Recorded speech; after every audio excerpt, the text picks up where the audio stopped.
It was always important to have the rest day or the rest evening. I didn't factor that into my life. And I realized that it was impacting me in such a negative way. You don't see it day in, day out. Eventually you hit a particular wall where you go, wow, I'm really burnt out and I'm exhausted. I feel my soul has left my body. Too much of a good thing becomes a bad thing. And the ability to withstand pain, the ability to suffer, taken in extremis, is a bad thing. Yeah, I think I've learned how strong I am. That's one of the best learnings I've had. So you can train yourself to be an extrovert in certain situations. You can be an ambivert. You can learn the rules of the game. I do agree having those words of encouragement, the pat on the back, you know, the nudge, all of these things are really, really helpful. This is sometimes the area that I think is very... What I'd love to touch upon today is since 2020, you had certain beliefs, certain mindsets around how a business should be run, about how you should be a leader at your organization, how you're managing your time, how you're managing different priorities. What I'd love to get into is, what is a belief that you had in 2020 when we first taught that you no longer hold? What's changed? Mate, it's been a minute, so I'll say that. It's been a minute, and it's amazing that after that podcast, we ended up connecting the dots and working together, right? So it's been a real pleasure. Now, I think I'm just trying to remember some of the things that I was preaching at that time around entrepreneurship and how I managed my business, managed my own schedule. If I were to reflect on perhaps some of the biggest changes, for me, prioritization, right? So not just prioritization with clients, but prioritization with my own life. And I think when I met you, this was just at the start of COVID. It was. We were all locked down. I was probably doing 10, 11 calls a day. I think that year after the podcast, I tallied it up. There were about 950 plus meetings that I had over that period. And the one thing that I recall saying to you is, obviously, if you want to achieve certain things, you have to train, you have to work hard, you have to do the reps, all of that. I was doing too many reps.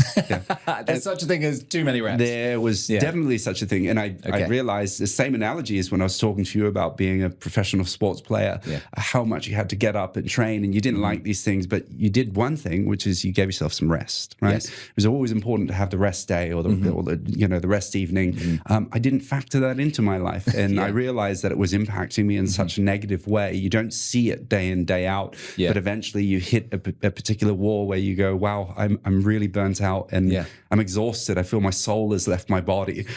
So I recalibrated. I significantly recalibrated what I did, and I started to take a lot more of a step back from the day-to-day operations of the business.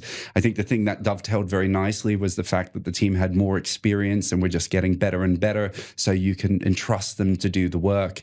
And what I realized is, you know, those late night evenings where I even had to open my laptop and review the work.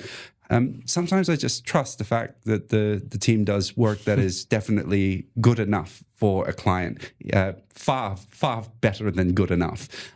It was just maybe, you know, those final touches that were eating too much into my time relative to the marginal return that we would get out of it. And I think it's a very astute observation, and you don't know where your limit is until you've pushed it right to the edge and maybe a little bit over. And I think you recognized at that time. I find the commitment, the resilience, the tolerance for pain is admirable. And I think it's a trait you see in any good CEO, especially any good entrepreneur, right? You built this by yourself, right? With the help of others now, but this was your baby and you've grown it. Too much of a good thing becomes a bad thing.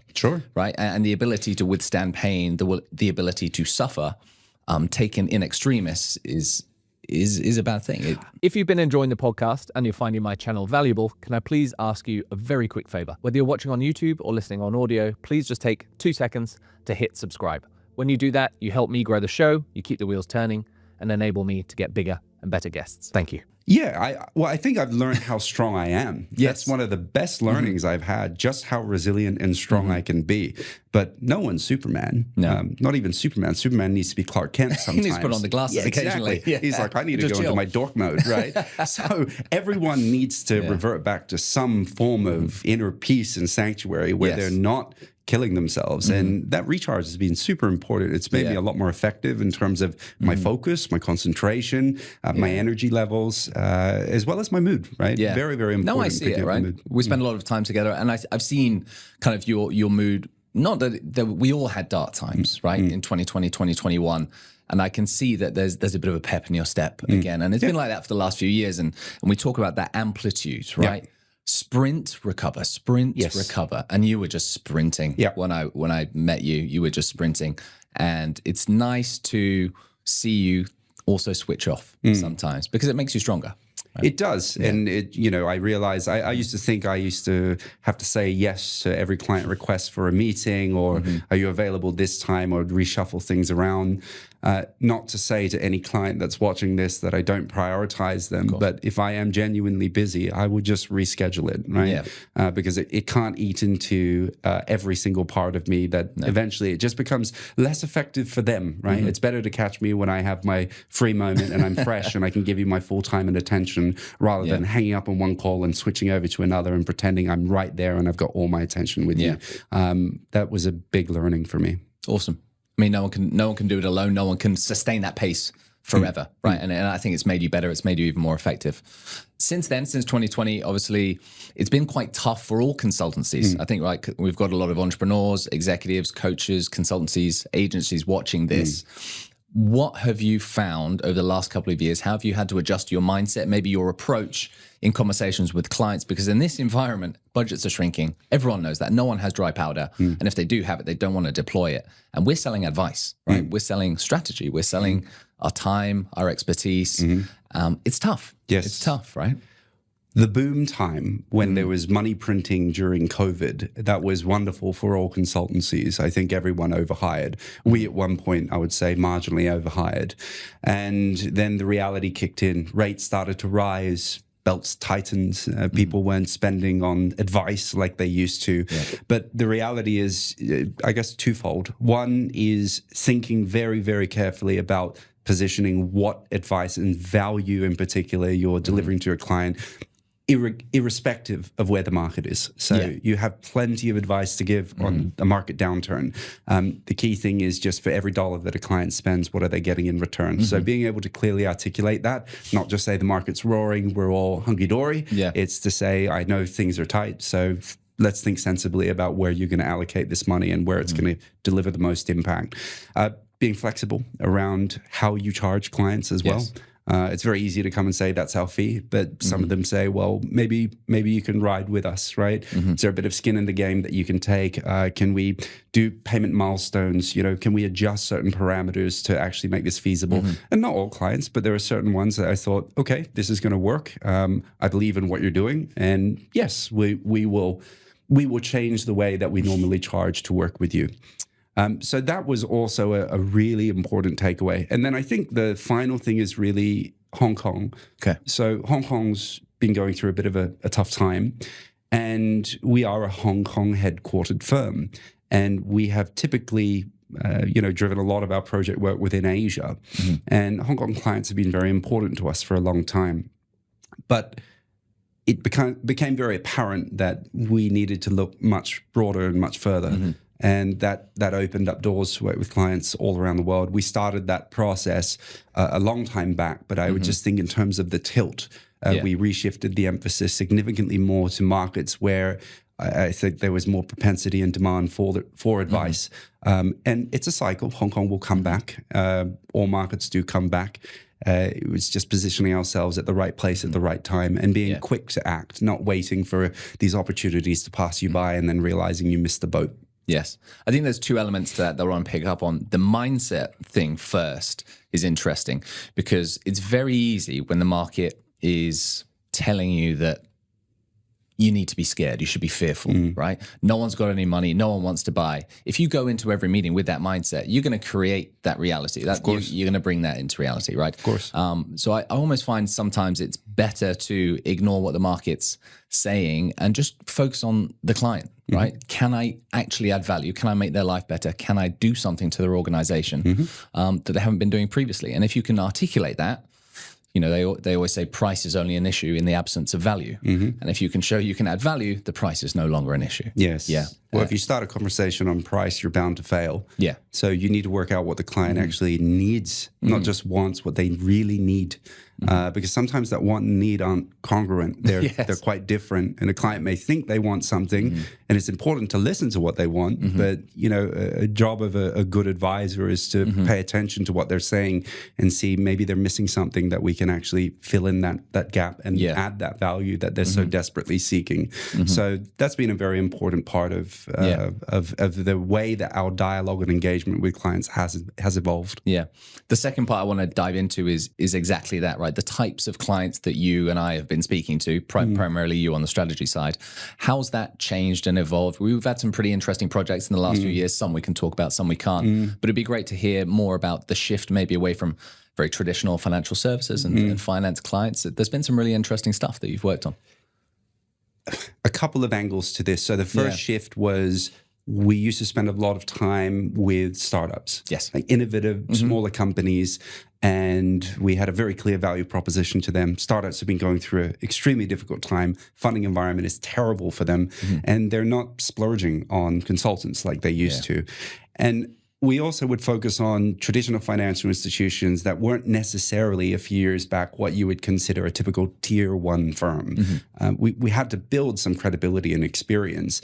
But in the past few years, we are working with every household name you could possibly think of, from global banks to fund managers, private equity and venture capital firms, regulators, national governments. I mean, we're really doing some very cutting edge stuff with some very important clients. And that's a big testament to the strength of the team, to the consistency of our work that we've been delivering, to the quality of the insights that we take to market. We haven't faltered on that. And I think to go to the story about where the consultants have been, we didn't downsize during the downturns. We kept the team. We kept maintaining what needed to be done. I ate it. You know, it's part and parcel of being a founder. You don't just flick other people off. But I know when, things turn, I need that A team there, right? I really need them to be there when clients are ready to work with us. And we have done that in the right way, I believe. There was a bit of pain to deal with certain periods of time. We were not immune to anything, but I do think we came out relatively strong vis-a-vis what I saw in the market. Yeah. And I know you're phenomenally happy with the team you've got. You've said it to me numerous times, of course, completely unprompted. Like, I really like this team of people. I mean, you're so happy that you've managed to keep that core team together. They've grown with you through thick and thin, and it's getting better again, right? It's always like that. And we're on a bit of a streak now, and it's nice. I'm lucky. I think the team is excellent, and everyone has their development areas, including me. But they're all growing. They're all growing. Sure. They're all getting better and better and better. And that is one of the most rewarding things to see, the investment into people's careers, them improving, delivering more value back, you in turn doing that dance with them and giving them the promotions and the ability to move forward. And hopefully they stay, right? I know that it's impossible to keep everyone forever. But, I'm very grateful for the retention that we have at the firm, and the fact that people have ridden it out with me and with their colleagues during these times. Is there anything else on that people front? I know you've already alluded to the fact that you have given them a little bit more freedom, a bit more leeway, a bit more trust to finesse the project, to lead the project, to run the project, without you having to provide those training wheels all the time. Is there anything else in terms of how you've tried to attract, retain top talent that's different to 4 or 5 years ago? Well, I always ask the team who they know that's good. The best people you can recruit into a business are the ones that are vouched by others. And if you can find that caliber of talent, that obviously gets some vetting done. Because during a recruitment, anyone can put on a great recruitment act. Sure. It's super easy to do that. I can be very charismatic for 30 minutes and then... Of course. What about after that? Exactly. So longer term testament to their character, their behaviors, their resilience, all of these things have been very important in actually finding good people. So relying and trusting your team to have the best interests at heart, and they're not there just to do it for a recruitment fee. They're doing it because they believe that these people will add value to the organization and to them and their ability to do their job. And I think the other part of it is really, I've always hired for character. I've always hired people who would bring the right kind of attitudes and traits to a company. But I did put quite a lot of emphasis on technical skills before. We need people to hit the ground running. I'm steering more and more away from that as time goes on. I really do think character comes front and center of everything. We can train everything. We've had quite a few people go through the firm that really lacked so many of the skills and were underperforming. They've all turned around. That's the beauty of it. But turning around a flawed character, different, people that aren't fundamentally aligned with you, people that will be too difficult in the office. I mean, these are challenges you don't want and need. The other things you can teach. Yeah, absolutely. Agree with that. One of the things I personally admire very much about you and your leadership style, and if I haven't articulated this to you before, then hopefully this resonates. I noticed that when there's a lot of things going on, and you've got 20 different competing interests, and I can see the open tabs in your mind. And the easiest thing to do would be to be short, shrift, dismissive, cut people off. You actually just take a breath. I don't know if it's like a physical breath or like an actual pause that I can measure, but I can kind of see it. Your face changes and you are very present, and you can actually speak to people one-on-one, give them what they need. You're patient. And a lot of managers, a lot of leaders, I watch them and it's the opposite. It's like, I don't have time, figure it out. Is that something you've had to train yourself to do over the years, or does it, I know, coming naturally is maybe the wrong way to put it? A bit of both. Yeah. I remember the managers that were dismissive. Yeah, we've all experienced them. Yeah, it created 10 times more work on the back end. So I know when I'm leading a team and people are looking for that guidance, I can't look left and right for that guidance. I need to provide it.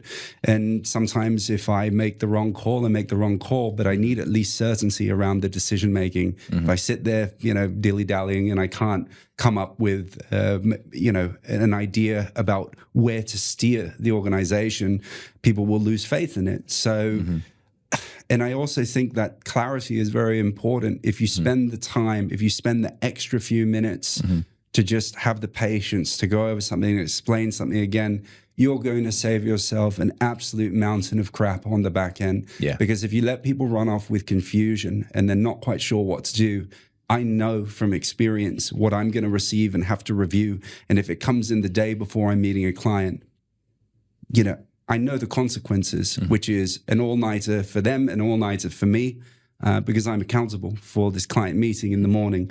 So I want to avoid those things. I think it's more like you see the traffic accident coming. Yeah, but it's not easy to take a beat. And I see you take a beat. And I think it's to be applauded. Thank you. Experience, right? Just hopefully just being able to take that breath and have a measured conversation with someone. And you're right. I mean, there are times where things get extremely busy and I am juggling way too many things, but I will have the conversations to be like, do you mind if we have a chat about this later? Not just figure it out. I think just figure it out is one of those throwaway comments where you show you don't care about other people's priorities. Everyone else has a priority too. I think the team recognizes how busy I am, so they work around it, and I work around my schedule with them too. And this is my new relaxed schedule, by the way. It's the new relaxed Benjamin Quinlan. Totally. Yeah. So I think this might be a nice segue to a topic and a theme that you and I see a lot, right? And it's a topic that keeps coming up day after day, time after time. Whenever we speak to CEOs, chief execs, C-suites, entrepreneurs, solopreneurs, the number one thing on their mind is overwhelm, right? Executive overwhelm is rife. And you and I have the privilege of being a consigliere, a confidant, an advisor to many senior people across Asia Pacific. It's a privilege I know we don't take lightly, and it adds an immense amount of value to us personally and professionally, but a lot of them are overwhelmed, and they're all very open in admitting it behind closed doors. Correct. Yeah. What are you seeing? Extremely overwhelmed. The same, right? Yeah, and I think in this day and age, particularly, it's not just the internal workings of an organization that they're overwhelmed with. You pick up your telephone and you are completely overwhelmed. I mean, it's information ubiquity. What do you take in? There's too much, right? And human beings, we're like, we can be like a sponge, but sponges do fill up and eventually they can't retain any more water, and then things start to leak, right? So it goes back to, because I do coach quite a few C-suites. I don't talk about it. It's obviously very private to them. But the most important thing is just being able to do one thing at a time in order of importance. That is it. And trying to juggle 50 things at once, it's okay, but you just need to sequence how you prioritize those 50 things. And I always remind the C-suite, your job is to make 3 decisions a day. Yeah. That's it. 3 high quality decisions that move the bar, you're done. Absolutely. Yeah. Everything else is gravy. And if you need be, you can steer people towards how you can arrive at those decisions. You need to brief people on what they need to do for you to make that decision, right? But it really does require empowering everyone around you. You can't do it all yourself. And it's the lesson I learned, which I think, you know, a lot of CEOs as well will feel like, no, this is all on me, but it's not. I know the buck stops with you. But it doesn't mean every single part of getting to that decision rests with you. You need a good team around you. Yeah, I agree. I think it's a very real problem, right? It's a very real problem, but I do think some of it is self-inflicted sometimes. And that's not a criticism. I think we all do it. If you're a high performer, if you're an A-type personality, you want to be the one that makes a difference. Of course. Right? And if something comes across your plate, you want to be the one that can help. Right. And the natural instinct is to say yes, but you can't say yes to everything. Right. You have to have some kind of filter for your decision making and how you're allocating your time, your strategy, your resources. Right. That's all strategy is, isn't it? It's prioritization of resources. That's it. If it comes down to it. Yes. Right? If you're in the C-suite, you're probably the most demanded person in the organization. Everyone wants your ear. Everyone wants to vet something, a sounding board. Can you help my career? Can you sign off on this new business proposal? Can we invest to buy this other company? That goes right up to the C-suite. Every important decision of an organization goes up to the C-suite. So yes, it is absolutely critical to prioritize. I mean, prioritize. It was what my dad said to me. My dad has these gems, right? But he has a lot of gems. He does. It was nothing succeeds as planned before. Geez, I see that play out every day. But it was the just one thing at a time in order of importance, son. And I would say, but what is, then I actually had to sit and think about it. And I go, well, what is important? Important in what sense, right? Important for me, important for the firm, important for the client. So you really still have to think through these things and be like, well, what actually matters right now? And that prioritization, if you get it right, it makes your life 10 times easier. If you get it wrong, then you just suffocate under the weight of too many things to do. And this overwhelming feeling that most CEOs would experience. Yeah, I see it. And it's maybe it's a position you found yourself in a couple of years back. And, you know, as you kind of said earlier, you managed to emerge from it stronger and better. But I think a lot of these execs, high-flying execs around Asia Pacific, certainly, they've forgotten why they started, right? They're just so busy. They never have a minute to step back and be like, oh, I actually used to love this. And now it just feels like work, like pure work. There's no enjoyment. And I think you can be world-class and have fun at the same time. Sure. That's the ideal. Can I be world-class and have fun at the same time? I think everyone can. Yes. If you're in your zone of genius. And so many execs, it's just a grind. And it doesn't have to be. I think if they can take a beat and remember like, oh, I used to love this. I used to be really good at this. And now I'm just putting out fires left, right, and center. I need to step back and actually apply my genius to this organization because that's why they put me here in the first place. Every single day, I watch smart and otherwise successful people struggle to communicate their value. They have the expertise, but they're not brilliant speakers. And they lack the technique, they lack the gravitas to deliver their ideas with impact. They don't know how to speak in a way that makes people listen. The good news is that the principles and techniques of effective public speaking can be taught, they can be learned. And the truth is most working professionals, many senior executives, are probably operating at 7 out of 10 in terms of their communication potential. You are talented, you are hardworking, you're good at what you do.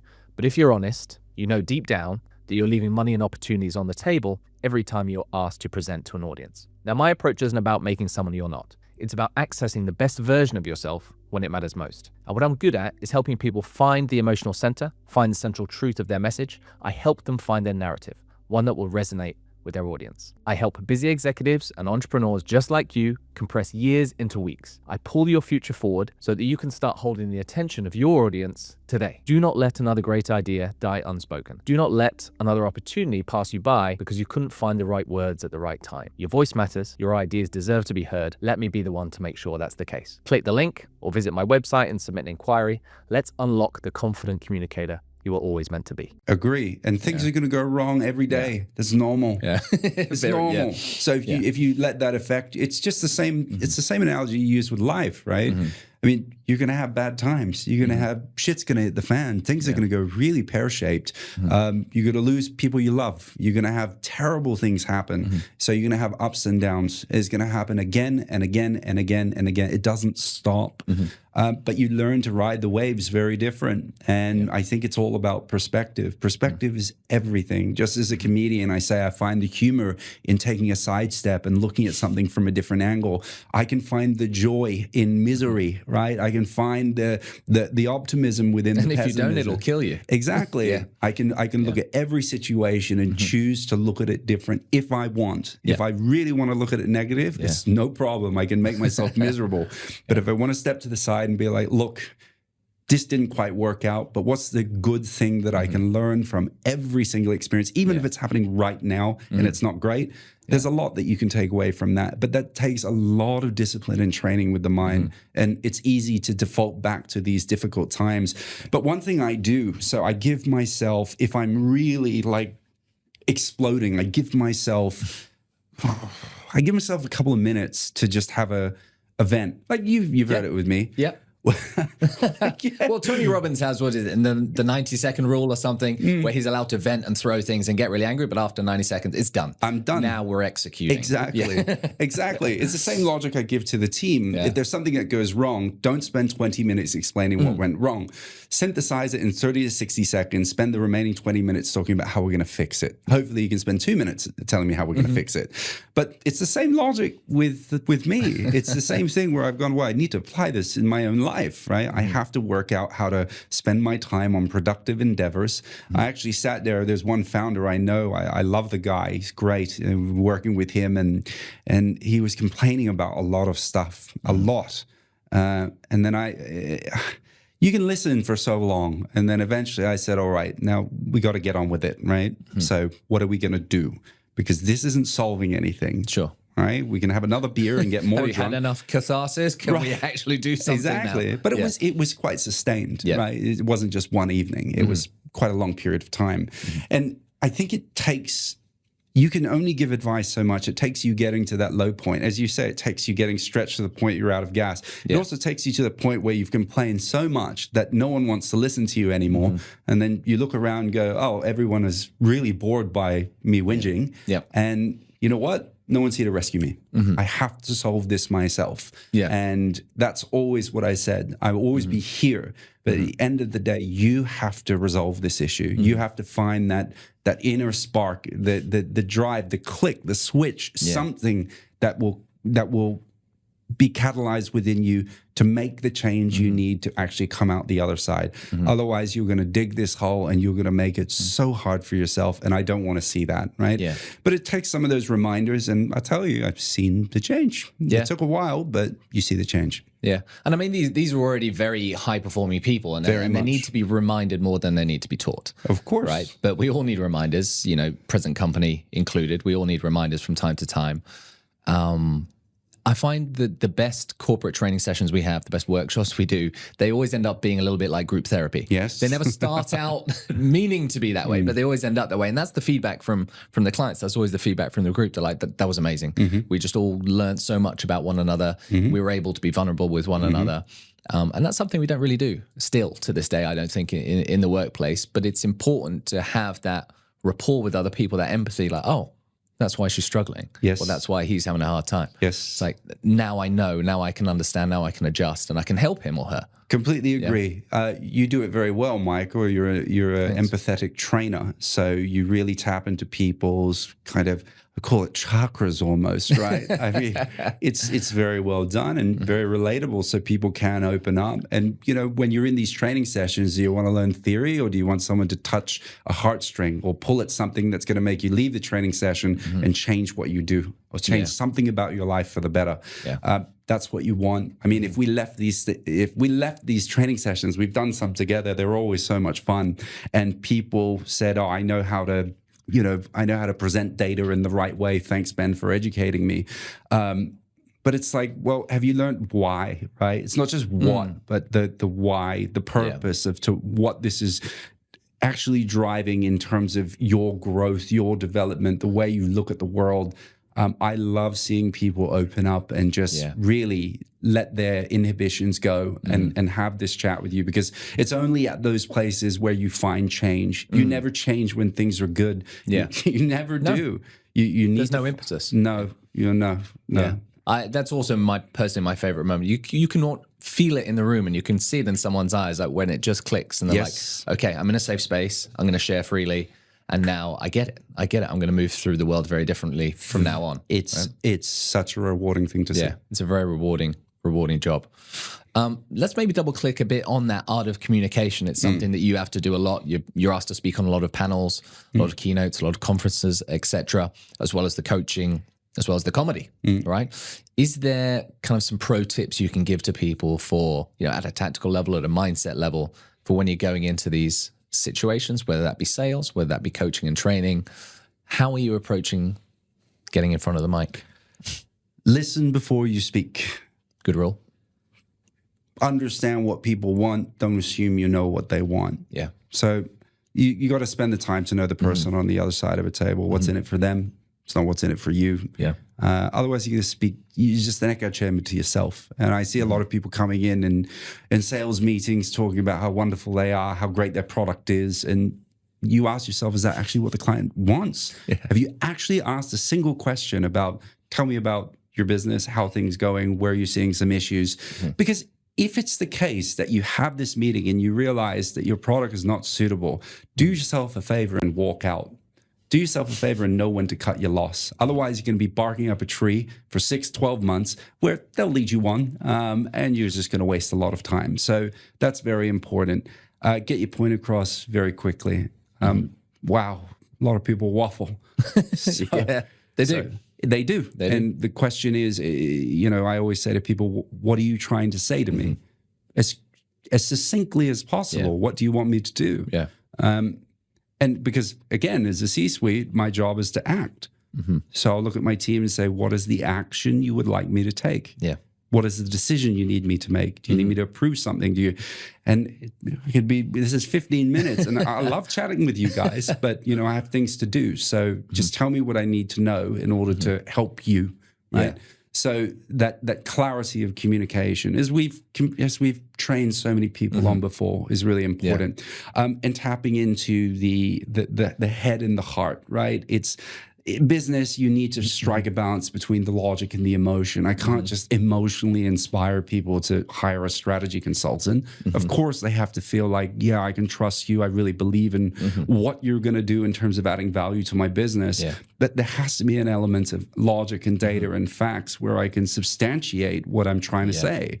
And that's a delicate balancing act, because everyone on the other side of a table is quite different. You may have people that are extremely numerate and data focused, and you may have other people that go, I don't really care. Am I going to enjoy working with you? And you've proven what you can do. I've seen your track record. How do we get started? And when are we going to go out and have our first drink before the client meeting, right?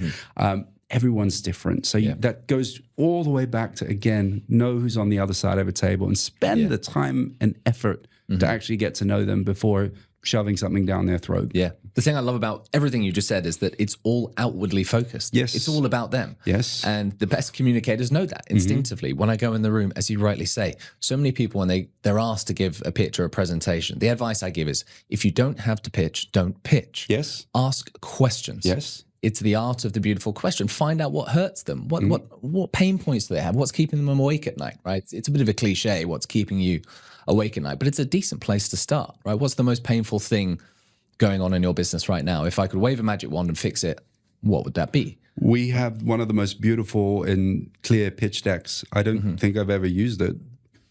Say, if you have the PowerPoint, it's just a parachute. That's what I always tell people. It's there if you need it. I send it after. So you can have a look. Sure.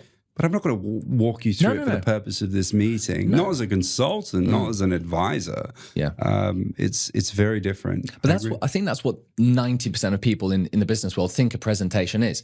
I'm going to sit down, we're going to do the niceties, and then we're just going to go straight to opening the laptop. Here's my PowerPoint. Snooze, right? Unless you're a magnificently charismatic presenter anyway, and you can bring those slides to life, which many people can. But I think most people would be far better off if they just close the laptop, or on Zoom, right? If you're doing it remotely, don't share screen. Just talk to them. Talk to them eye to eye and listen to them. Yes. And often they will talk themselves into it. Oh, I agree. Do you know? I agree. Yeah. I mean, we always talk about, why do people do business with you? They like you and they trust you, right? Those are just the two core elements. You have to get the likability aspect out the way first. You do. I don't say out the way. That's coming across just like me. But that's how you build the bridge, right? Of course. That's how you build the bridge. And then I'm going to hit you with competence after that. Because this is very true, and we all know this. We can have someone present to us that's so technically brilliant, and you know they're great. You just don't like the person, and you just won't work with them. Build the bridge of that relationship and trust and that likability first. And then once they've bought into you as an individual, then show them that they can trust you. So these are all the things of, I have done this before and I'm not going to let you down, right? Exactly. So it's a different sequence. Often people go out and say, trust credentials, this, that. It's even like when I'm interviewing. We're going through interviews at the moment, and I ask people to talk about why they want to join us, what's special about them. And they walk me through their CV line by line. And it's, I have this degree and I got this GPA and I went and worked at this firm and I did that.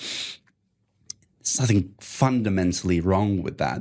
But my view is like, make me like you, right? Stand out among someone else and just have a chat with me first. It's so hard. I've been in situations where I'm thinking, why aren't you starting this just having a chat to get to know me? I'd love to get to know you. Exactly. And then I won't even probably ask about your CV because I'll just go, you're great. And then I might touch on one or two things. You can steer I'm going to the validate it after, but you want to have a good conversation with someone, right? I think that was something that I found very interesting as well, because we do a lot of work with universities and fresh graduates. Of course. And I think a lot of them are approaching the interview with a very anxious mindset. I need to get my credentials reeled off. And I'm like, you didn't ask a single question about the firm. You didn't ask a question about me. Correct. Right? Show some interest in the human being across from you. And that's not me being a narcissist. I would give that advice if they were interviewing with someone else at the firm. It's like, did you get to know something about this person first? And then show me you can do the job. Yeah. Right? It's almost like a great question.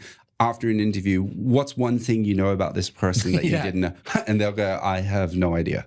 Right? It's so surprising. Oh, I know the firm does this. No, what's one thing you know about the individual? Don't tell me you read the company website. Exactly.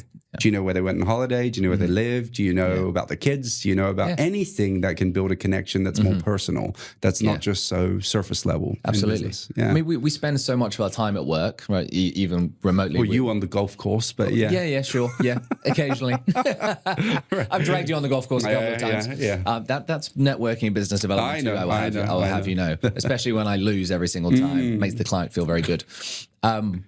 But with interviewing, you've made me lose my train of thought now. You just got me on. You got me on the golf course again. Well, we're talking about the whole interview process and just getting that connection and building that relationship, right? And I think you do it beautifully. So if I were to flip it back to you, so what kind of things do you focus on when you're in the room with someone? Like, how do you attack that conversation? Where do you look for the ins? What are some of the tips and tricks that you take out of meeting people? No, it's a great question. If we're going to go there, tips and tricks, preparation. Right. And it sounds strange because you feel like the most likable people, the most charismatic people, the best communicators are very spontaneous, and it's natural. We always say he or she is a natural communicator. There is very few people in my experience who are naturally good communicators. I've just spent all day on stage emceeing an event, and lots of the other speakers there were sharing their stories, and almost unanimously, these are very confident people now in their 30s, 40s, 50s, 60s, and almost all of them to a T said, I used to be an introvert. I used to be reserved. I wouldn't say boo to a goose. I would be terrified of getting on a mic. And I was exactly the same way. So you can train yourself to be an extrovert in certain situations. Sure. You can be an ambivert. You can learn the rules of the game. There are rules to this game, right? There are structures. It's a dance. And I think the first most important part of the dance is know who you're speaking to. And the internet is beautiful in that regard, in the sense that you can look people up. Yes. A lot of people have their LinkedIn profile, they'll have their Instagram profile, they'll have interviews if they're fairly prominent, right? There'll be something about them on the internet that you can use, not as a weapon, but as a bridge. I'm going to find this way to connect with this person. I know they love dogs. I know they have kids. I know they went here on holiday. I know this is a topic that they could speak about for hours without being getting too bored. Creepy, though. Without being too creepy. You don't want to be like, how's your dog Fido? And then like, oh, when you went to Stanley on Saturday. At 5 p.m. and had a gelato. So you can't be too precise with your building of rapport. But I think at least like, okay, I went to the same university as this guy or this girl, and you can naturally find a way to weave it in. And we have that natural affinity for people who've been to the same school, who've been to the same university. Of course. We felt it all day. Of course. Today. So I think that's the first step. Again, know who you're going into conversation with. Prepare. And then just find a willingness to listen, right? I find the best conversations are when you've allowed the person to step into their zone of genius and express their self, and you've just listened. You've prompted. The best questions don't have to be deep. They don't have to be particularly long. If someone says something, you say, oh, that's interesting. Like, tell me more. Go on, say more. Like, can you double click on that for me? Like, that's really interesting. I never thought about the world that way. How did you arrive at that viewpoint? Cool, great. That gives them a platform to talk. Of course. Right. And I think we naturally gravitate towards people who bring out the best in us. That feels nice, right? Of course. That is the definition of charm, really. I feel better about myself when I'm around him or her. And if you start there and then you whack them with competence and you show you can do the job, and I have 2 brain cells to rub together, you're good. You're done. That's all you need. How do you deal? I've always found it interesting. How do you deal with the people that don't stop talking? That don't stop talking. Yeah, no, it does happen. We will deal with it. Sure. I once had a conversation with a client where I think it was about 43 minutes nonstop of speaking before I had the opportunity to say anything. Yeah. And I tried. Yeah. But there's just no in certain times. They haven't left you a window. Not a single breath, window. Right? Okay. So how do you manage those conversations? 43 minutes, that's gone from like monologue to soliloquy. I think. That's like next level. A Shakespearean sonnet. It's not an easy one because it depends on the dynamics of the situation, right? If there's a huge power asymmetry and the person who is speaking is above you in said power chain, you can't really pull on too many levers. You've kind of got to wait it out. Yep. But there are things that you can do, I think, by measuring the temperature of the room, listening, indulge them, and then I'm going to pick something out that he or she has said, give them a compliment, and I'm going to make sure I tie a ribbon on it. Yeah. And that there's a bow. I'm not letting them speak again. Yeah. And I'm going to do that by taking something great, compliment, massage the ego, and then ask someone else in the room to chip in. Sure. Right. But the interjecting, if you feel like you can or you can cut them off, I think you just have to do it in the most respectful way possible. Do you know what I mean? Of course. And you can make it not about them. You can say, I love that point. Sorry to interject and interrupt you. I know you're in the flow. We're getting some great information. But I'm just aware that Jessica over here has been itching to speak, and I'd love to hear from her. She's the youngest member of the team. I haven't offended him or her. There's a power asymmetry. I just want to build her up. And I know she's got some really interesting things of value to say. Yep. Yeah. How do you deal with it? It's not easy. It isn't easy, and you're right. It does depend on the power dynamic. Yeah, times, I'm not going to interrupt the president. If it's a rambling intern, you're like, shush, right? Like, let's get on with things. Of course, I understand nicely, but please. But I do agree with you. The ability to reinforce a particular. Sometimes the rambling happens because they're not able to bring their point across succinctly. So as they go into it, it's your opportunity to almost find that hard stop to the point they want to make. So these are great points of to really encapsulate what you're saying. Bang, right? And make them look good. Exactly. Yeah. And great idea. Yes. And then you get that validation. I agree. You use that as an opportunity to say, all right, now let's bring this into the next point of today's meeting or something. You've got to find those segues. It's like those awkward conversations when someone doesn't know how to leave a conversation at a networking event. Sure. Yeah. Well, you go to the bathroom and they're Let's face it, most corporate training workshops, they're dull, they're uninspiring. And the truth is, when working professionals see the words CPD or training booked in their calendar, their first feeling is not one of excitement, but of dread. As partner and head of corporate training at Quinlan Associates, I've delivered workshops at family offices, at some of the world's largest listed companies. Whether it's the art of communication, mindset, motivation, or building high-performance teams, I would love to be the one to help you deliver training that your people can actually look forward to and they will remember for a very long time. Click the link below or visit my website, michaelxcampion.com, or visit quinlanassociates.com to find out more.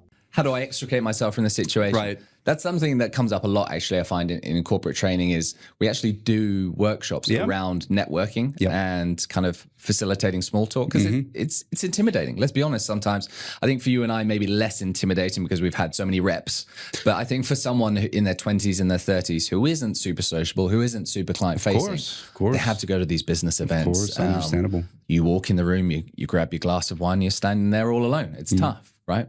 But I think in terms of extricating yourself, my principle there is always make it about you and not about them. Right. So look, I would say, Ben, look, I feel like I've been monopolizing your attention. I'm not very good at this networking thing. So I'm trying to get better. I've really enjoyed our conversation. Can we exchange details? And I'm going to try practice work in the room. Right. It's like I've acknowledged that the problem is mine. I'm not very good at networking. I'm trying to get better. And I like spending time with you. And I'm actually making sure that we genuinely exchange contact details. I'm not slipping them a fake number. Of course. You know? And I think that that's a safe way to exit. But you're right. Sometimes people just don't know when to leave. You can ruin a good first impression by hanging around for too long. Yes. For too long. Very true. Yeah. It's like knowing when to cut a bad first date. In terms of kind of the communication component, if you skew it towards the sales angle, right? I think sales gets a bad rap. I think in many regards, people see it as a dirty word.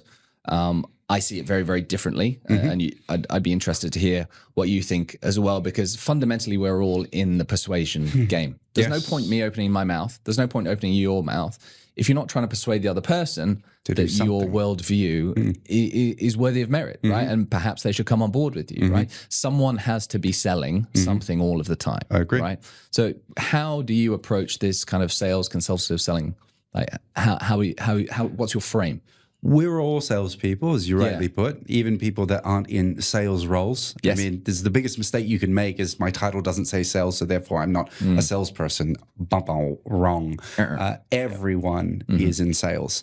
How do I approach it? So from my perspective, again, you go to listen, but I think it's very important to add value from the start. Add value before you've been asked to do anything. So you obviously know we do a lot of content. We publish a lot.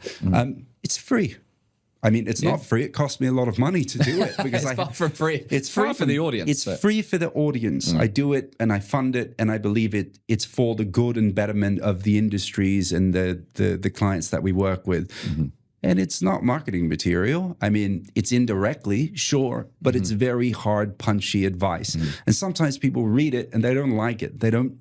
It's not a nice message. That report we wrote, buy now, pray later. I mean, come on, here I am sending it to 150 buy now, pay later CEOs saying, look at your industry, it's a mess. And your business model doesn't work for most of you. Yeah.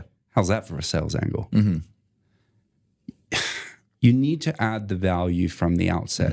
I have never, ever sent just an email to a C-suite saying, hey, this is our firm. We're wonderful. This is all of our clients. If anything, if I have to do a cold outreach to someone, it would be perhaps I met them at a conference or I saw them on stage. I enjoyed their latest post. I just wanted to send a piece of research or a report that we've done that I think you'll find interesting. Yeah. That's it. Yeah. Well, you lead with value. And I think what you do in that process is you show the market how your brain works. Of course. Like, this is how I'm fundamentally different from teams A, B, and C. And if you like me, if you think that we have something different to offer, then we'll engage in a conversation. That's all it is. It's a conversation, right? And where it leads is really up to the two of you. But leading with value, selling without selling, I think what's impressive to me from the outside, I know I'm on the inside now, but from the outside, everyone tells me like, Michael, Ben is prolific on LinkedIn, on social media. They are posting content all the time, constantly, new reports and papers coming out. And I tell them, yeah, he is. And the team is, but they do it because it adds value. It's not there to make noise per se. It is there to show the market, this is how our brain works and this is what we're working on. And I think you might find it interesting. Well, it's the nature of our business. I can't go out and do TikTok ads or... Well, you could. I could. Maybe I'm missing a trick. I don't know. Maybe we are. But look, the nature of what we do, the clients we work with, the stakeholders involved. I mean, we play a very serious game. You know, we're dealing with big stakes and we're dealing with big business, and we need to show that we understand the business and we get it, and we're happy to add this value. No strings attached. If you don't want to talk to us, that's okay. But one day, there's going to be a board meeting or a management meeting where a topic comes up and it's a really crucial thing that the organization has to solve. Yeah. Now, either the CEOs or the boards have seen our work. Yeah. So it recalls in their mind, didn't we see that firm that has been prolific around this and they ran an event on it? They have some great insights. Let's bring them in for a conversation.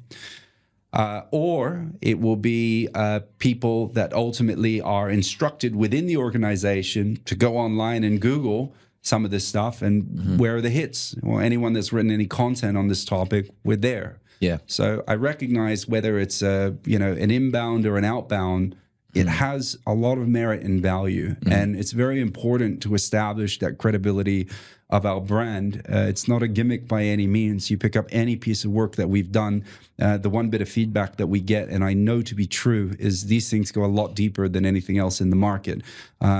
They do take a huge amount of time, effort, and resources to produce, but I believe they are extremely valuable. And I think that if you want to build that trust element, doesn't have to be me pitching. You can see the work and you can see the quality of the insights and the power of the work that we do.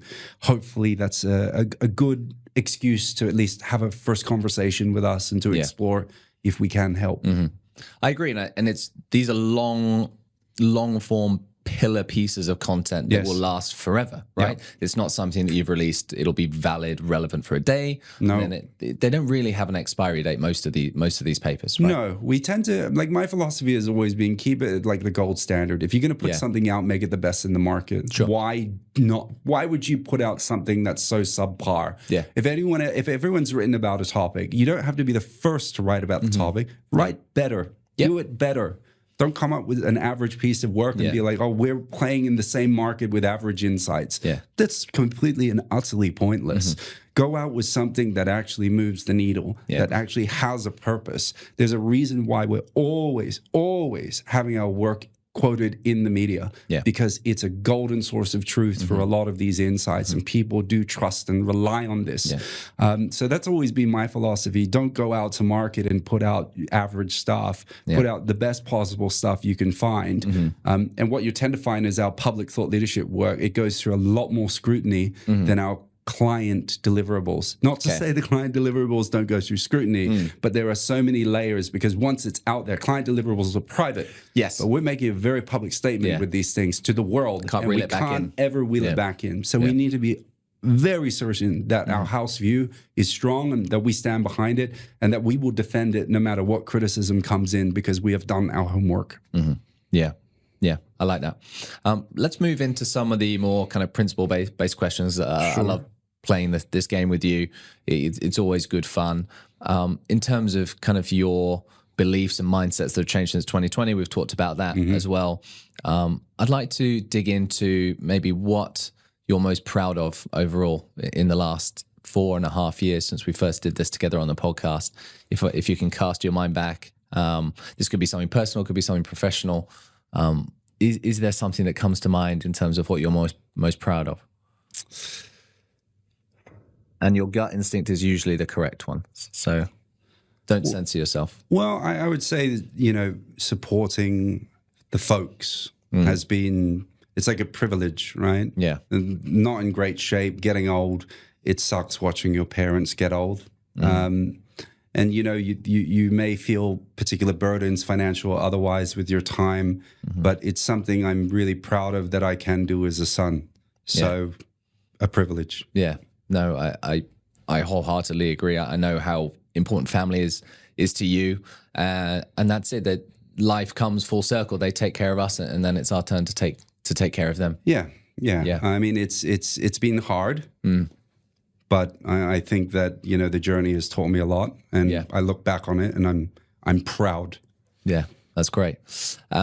In terms of the comedy work you've been doing, just to shift gears, I know I've seen you in Singapore a couple of times. You've been traveling. That's still very much a hat that you wear. And I know you love doing that. It really provides you with a different kind of release and a different kind of challenge, right? Getting on stage, whipping up a crowd into laughter.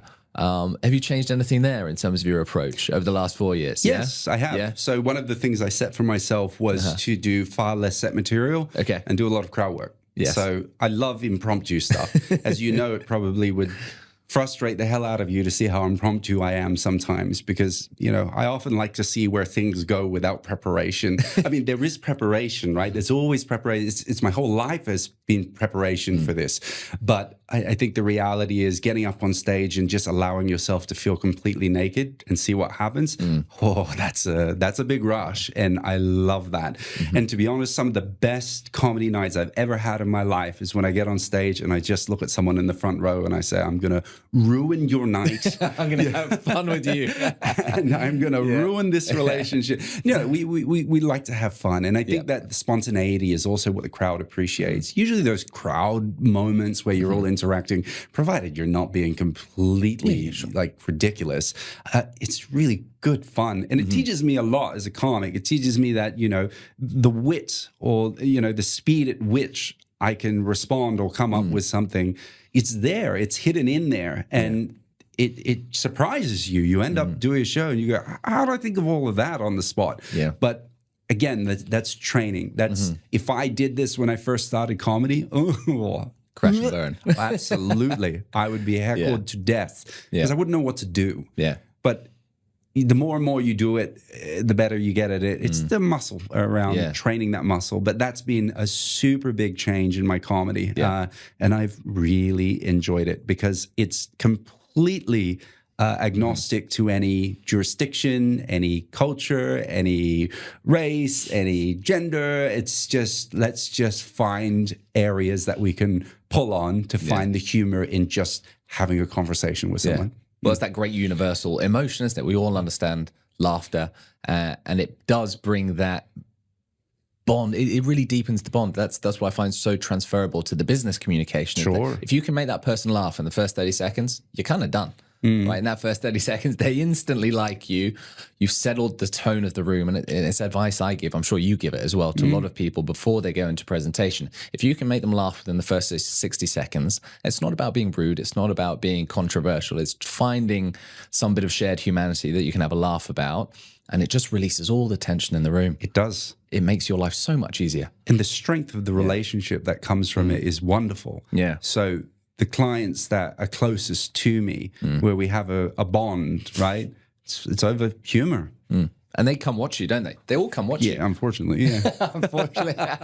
No, they do. They do. Yeah. I've had a lot of clients come to watch. One of them was a principal of a school.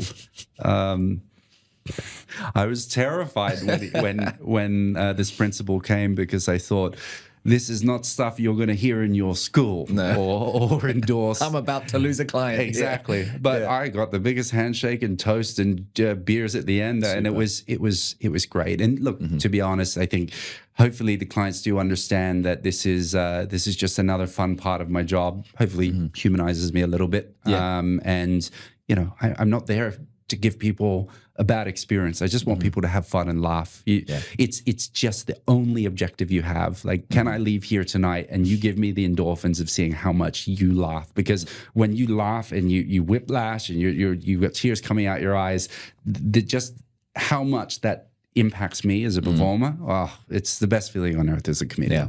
It's a hard drug to get off of. Extremely hard. Once you've been on stage and you've got that endlessly renewable energy. Yeah. Love that. Final question. It's a little bit of a tough one. Finish this sentence for me. I would be disappointed if... ... That could be from your stand-up comedy. I would be disappointed. It could be from work, personally. I would be disappointed if I didn't keep growing. I would be very disappointed in myself if in 5 or 10 years from now, I'm the same guy. Yeah. I would be very disappointed because we all have so much room for growth.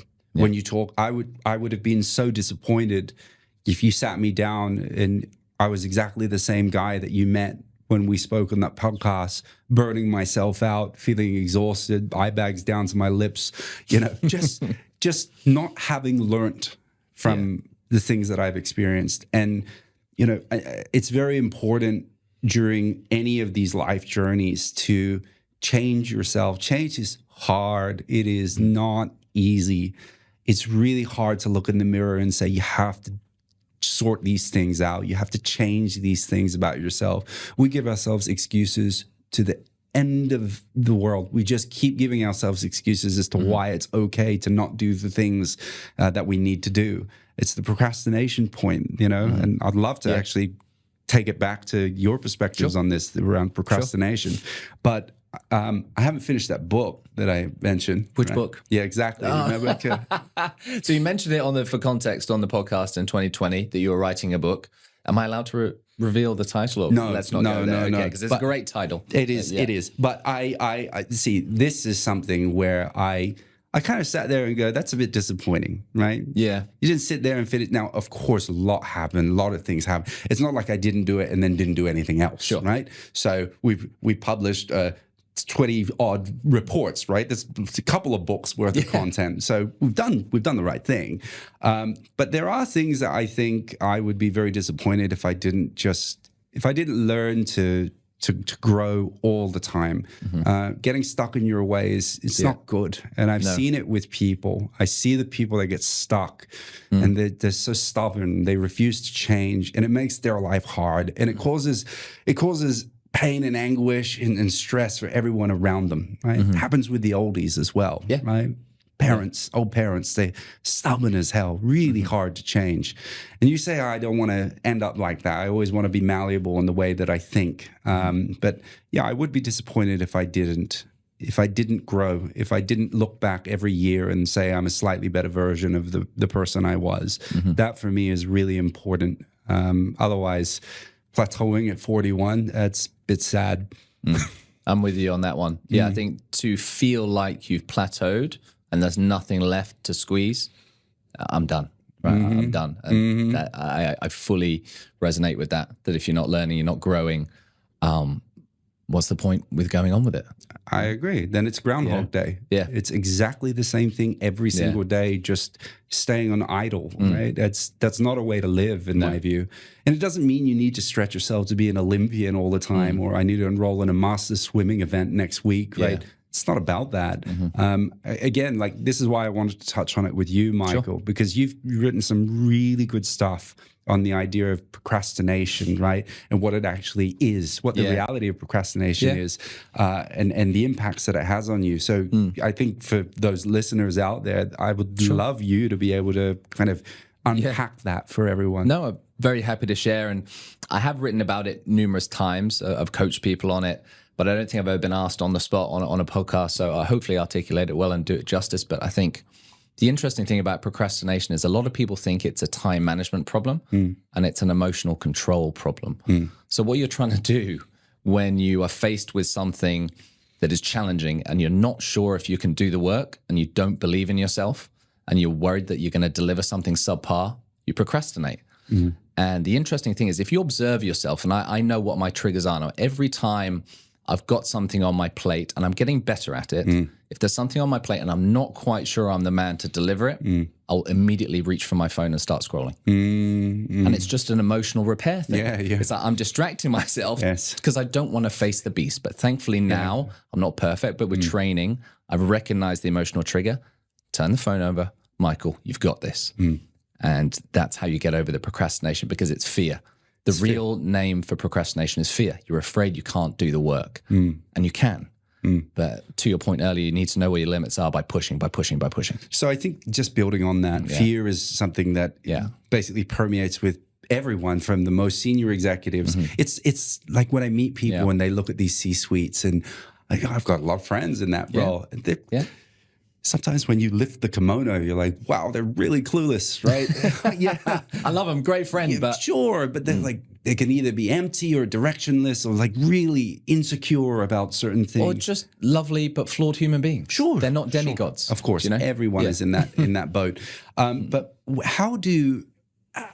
how do people overcome that fear? Everyone has different techniques and toolboxes as to how to get stronger, how to get the mindset in a resilient mode, and understand that fear of failure is natural, but it can be overcome. I think there was a really good quote that I read, or there was a question that was asked. Usually when people ask, if you had all the money in the world, what would you do? Interesting. A more interesting question that I heard is, if you knew that you weren't going to fail, what would you do? It's a very different frame. It's a great question. It's a different framing of a similar thing. Yeah. That if you took out the whole idea of, no, this business that you're going to start, it's not going to fail. This endeavor you're going to go on, it's not going to. It will work. It's going to work. It's going to work. Yeah. What would you do? I love that. Yeah. It's a great coaching question, and there are subtle variations like you've expressed that make it even better and more pointed. But what would you do if you weren't afraid? I think kind of classic question. And that really, for me, that's a beautiful question to ask, because it strips away all the BS. Now you're standing there naked in front of me and you have to bare your heart. Like, this is what I want the most in the world, whether it's writing a book, whether it's going on stage and doing stand-up comedy for the very first time, as you remember, you weren't a stand-up comedian forever. There had to be a moment where you're like, I'm going to do this. This is what I actually want. And I'm fed up. I'm fed up of being afraid. Yeah, it's a great question. I love using that one on others, but also using it on yourself. Right? It's very hard to lie to the man in the mirror. Or maybe it's easy. So but, maybe it is easy to lie to the man in the mirror, but I think you ask yourself enough times, you make it a living question, then you start to realize that, okay, like, I need to change something here. So actually, I don't mean to prod into your psyche here, but when you talk about that fear, for you, for me, is it a fear of failure? Is it imposter syndrome? Like, where do you find those elements coming up in the way that you think and feel? Yeah, it's not fear of failure for me. It's fear of success. Okay, genuinely. So this, I can trace this all the way back to my professional football days. When I was a professional footballer, there was kind of a moment. I was a very good footballer, as you know. I wasn't David Beckham or Ronaldo, but I was good. I was professional level. And I had trials at various Premier League clubs in England. And I know the difference between me and those people who did make it was up here. It was between the ears. I wasn't strong enough as a 16-year-old. I think I'm strong enough now, but then I wasn't. And I know that. And it's very hard to, as a 16-year-old, to put yourself out there and say, I'm good enough. I'm not afraid, right? I'm going to grab this by the scruff of the neck and make it. That's really tough. I think the second component that's interesting is confidence. Where does it come from? There are two sources you can derive confidence from, right? Number one is you can loan me confidence. You can say something motivating, inspirational, supportive to me, and that's a loan, right? It's a loan of confidence. I can borrow it, I can absorb it, but it doesn't last forever. It's temporary, right? Because then I have to go do the work and execute. But you can give me that temporary boost, and that is useful. The second, more useful type of confidence is earned. And you only earn it by jumping in the arena, and hopefully it's not self-aggrandizing to say you and I, we've both done that. Like, we have been the protagonists. We have jumped into the arena and sometimes struggled, but we've always overcome and come through. And confidence stacks, right? You do.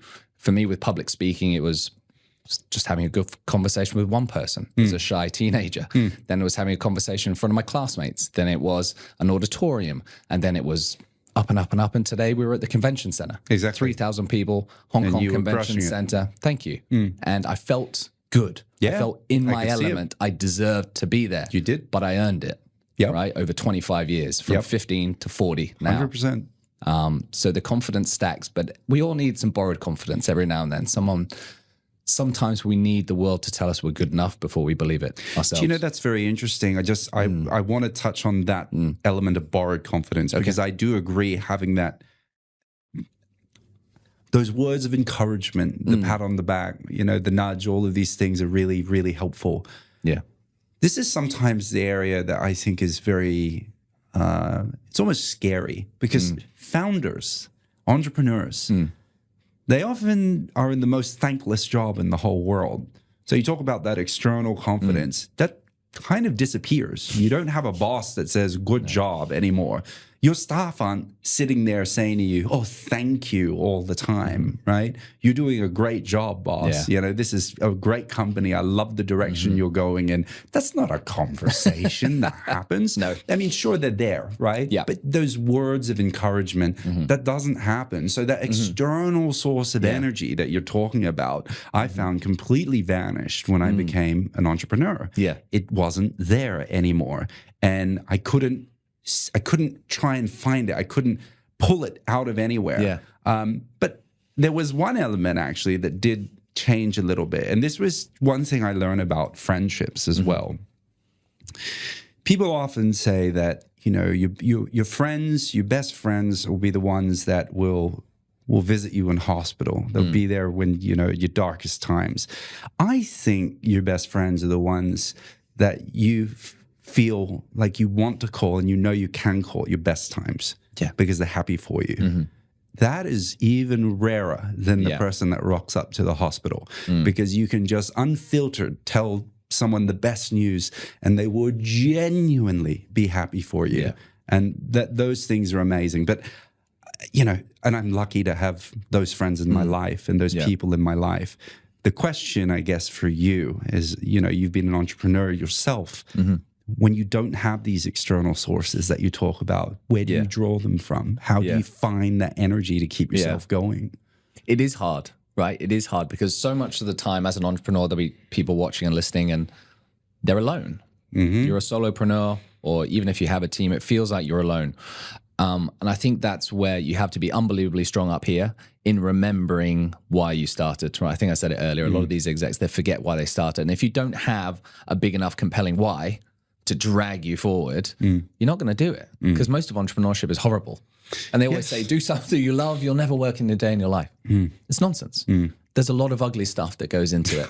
So getting that confidence, it's tough. I do like to say it sounds a bit, what's the word? It sounds a bit surface level and wishy-washy, but your mentors and your friends don't have to be physical. They can be virtual. And I don't mean speak to ChatGPT and use it as a coach and a mentor, although some people do. And apparently that's quite good. Yeah. What I mean is the quality of your thoughts can be materially affected by what you're listening to. Yes. And that's why I love podcasts. I put good stuff in my ears. Yeah. I listen to people who I've never met and I'm like, they have it figured out, or at least close to figured out. I know enough about human nature to know that no one's perfect, but there is some part of their psyche that like, I'm borrowing that and I'm going to absorb it vicariously.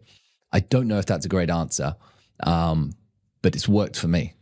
It has worked for me. I think it's we made the joke before around surrounding yourself with people that are more successful than you in order to be successful. And so what if they read that quote too, right?